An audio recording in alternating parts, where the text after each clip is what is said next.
कल मैंने आपको वितान सहायक पुस्तक से पाठ 2 राजस्थान की रजत बूंदें पाठ पढ़ाया था।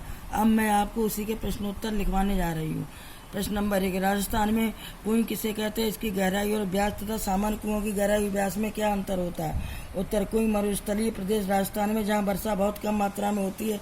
वर्षा से प्राप्त जल को सुरक्षित और संरक्षित करने के लिए राजस्थान के चेलबांजी समुदाय के लोगों द्वारा जमीन को खोदकर बनाई जाती है। जहाँ सामान्य रूप से मैदानी क्षेत्रों में पाए जाने वाले कुओं की गहराई भूगर्भ जल के प्राप्त होने के स्तर तक होती है, वहीं कुएं की गहराई अधिक होती है, जबकि कुओं के व्यास के अनुपात में इसका व्यास कम होता है। यह संकरी और गहरी होती है। अगला क्वेश्चन, दिनों दिन बढ़ती पानी की समस्या से निपटने में यह पाठ आपको कैसे मदद कर सकता है तथा देश के अन्य राज्यों में इसके लिए क्या उपाय हो रहे, जानें और लिखें।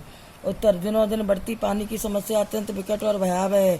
यह पाठ पानी की उपलब्धता संबंधी समस्या के समाधान में देश के सर्वाधिक कम वर्षा वाले प्रदेश में लोगों द्वारा किए जा रहे प्रयासों के रूप में जल संरक्षण का एक अद्भुत उदाहरण प्रस्तुत करता है। इससे पानी के महत्व, उसके संरक्षण और सजग तथा सार्थक उपयोग की आवश्यकता को बल मिलता है। देश के अन्य राज्यों में भी वर्षा जल के संरक्षण संबंधी अनेक परियोजनाओं को कार्यान्वित किया जा रहा है। अगला क्वेश्चन, चेजारों के साथ गांव समाज के व्यवहार में पहले की तुलना में आज क्या फर्क आया? पाठ के आधार पर बताइए। उत्तर, कुएं खोदने वाले चेजारों का परंपरानुसार पहले दिन से ही विशेष ध्यान रखा जाता है, किंतु पहले जहां कुएं की सजलता के अवसर पर विशेष भोज के आयोजन होते, चेलबांजी को विदाई के समय तरह तरह की भेंट दी जाती है।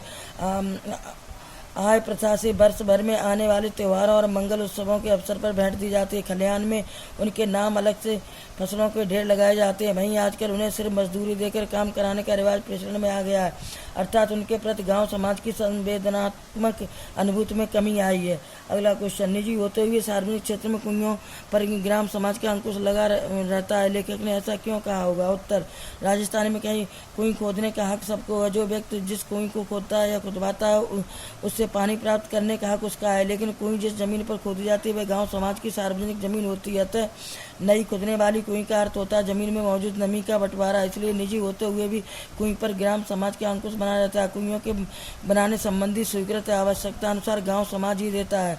अगला क्वेश्चन, कुएं निर्माण से संबंधित निम्न शब्दों के बारे में जानकारी प्राप्त करें। पालर पानी, पाताल पानी, रेजाड़ी पानी। पालर पानी, बरसात में सीधे प्राप्त होने वाले पानी को पालर पानी कहते हैं। यहाँ इसे नदी, तालाबों आदि में इकट्ठा किया जाता है। पाताल पानी उस भूगर्भीय जल को कहते हैं जो कुओं से निकाला जाता है। रेजाड़ी पानी पालर पानी और पाताल पानी के बीच के पानी का अन्य रूप है। ऐसा पानी जो धरातल के नीचे उतरा लेकिन पाताल में न मिल पाया, रेजाड़ी पानी कहलाता है। अगला क्वेश्चन, इस अमृत को पाने के लिए मरुभूमि के समाज ने खूब मंथन किया है, अपने अनुभवों को व्यवहार में उतारने का पूरा एक शास्त्र विकसित किया है।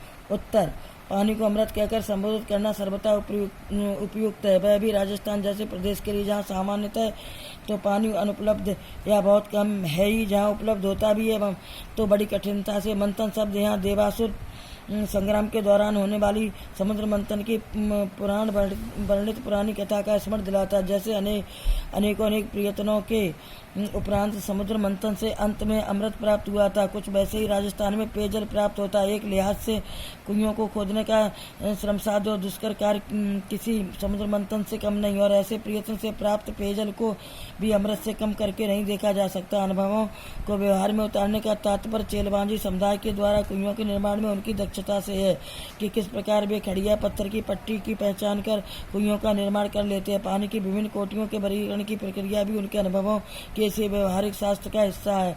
अगला क्वेश्चन, निजी और सार्वजनिक संपत्ति का विभाजन करने वाली माटी रेखा कुएं के मामले में बड़े विचित्र ढंग से मिट जाती है। उत्तर, आम जनजीवन में अधिक संपत्तिगत विवादों का कारण निजता और सार्वजनिकता। ये हर व्यक्ति किसी चीज को निजी और किसी चीज को सार्वजनिक ठहराता है। वस्तुतः यह प्रक्रिया प्रत्येक व्यक्ति के व्यक्तिगत लाभ, लोभ तथा स्वार्थ से प्रेरित होती है, लेकिन कुइयों के विषय में लेखक स्पष्ट करता है कि कुएं प्रत्येक व्यक्ति की अपनी होती है, लेकिन जमीन सार्वजनिक रूप से गांव समाज की होती है, अर्थात निजी होकर भी सार्वजनिक और सार्वजनिक होते हुए भी निजी। इस कथन में विवाद की संभावना निरस्त हो जाती है। अगला क्वेश्चन, हर दिन सोने का एक अंडा देने वाली मुर्गी की चिरपरिचित कहानी को जमीन पर उतारती है कुएं।